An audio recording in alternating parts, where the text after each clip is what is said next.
Making a linear cube with 3D pen is relatively easy. But if you decide to make your cube solid, you will have to solve the problem of how to get from this kind of surface to a finished looking one. So let's explore our options, shall we? 3D pens initially leave pretty rough looking finish. Maybe even a few gaps here and there that will need mending. I like to work on plexiglass sprayed with matte acrylic finish. So when I remove it, I get only one side that looks stringy with mends, thick edges and all sorts of imperfections, and a reverse side that is already much smoother, with only a faint trace of the original layer lines, which will be way easier to sand without having to first smooth the whole surface with a melt tool. Alternatively, I can iron the squares between two Teflon sheets to achieve perfectly smooth surface on both sides, which will save time later on, because then I can only sand the seams and not the whole thing. Either way, trim the squares so they are all the same with perfectly straight edges. That will fit together with no gaps. Obviously, it's better to assemble all the seams from the inside. And initially, that's easy.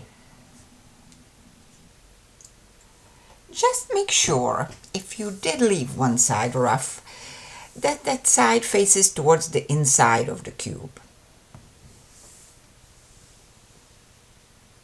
Nice corner.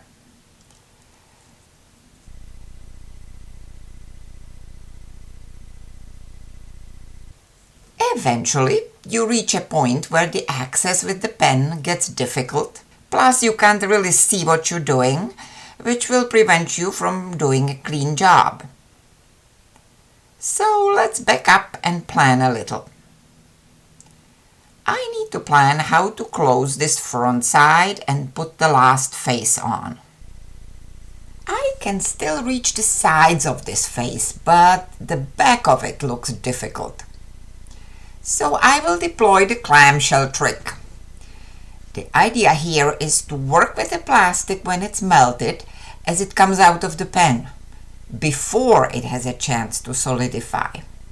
So let's try this. Connect the two shapes on a solid surface while it's open.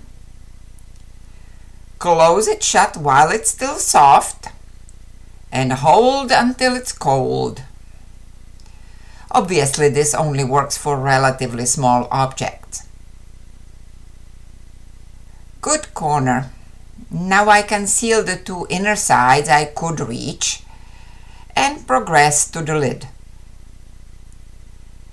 I can repeat the clamshell trick with one of the sides of the lid, but we'll have to inevitably seal the last three sides from the outside, which could be potentially messy, but we'll cross that bridge when we come to it.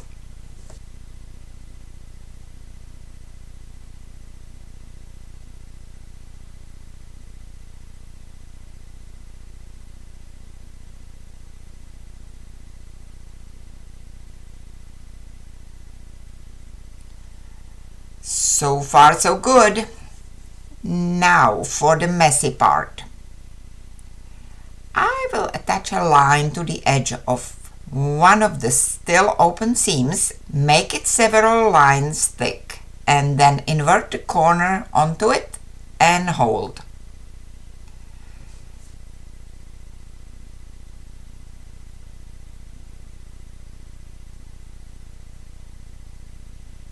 Came out pretty good. Now it's time to make all the corners look the same with the melt tool.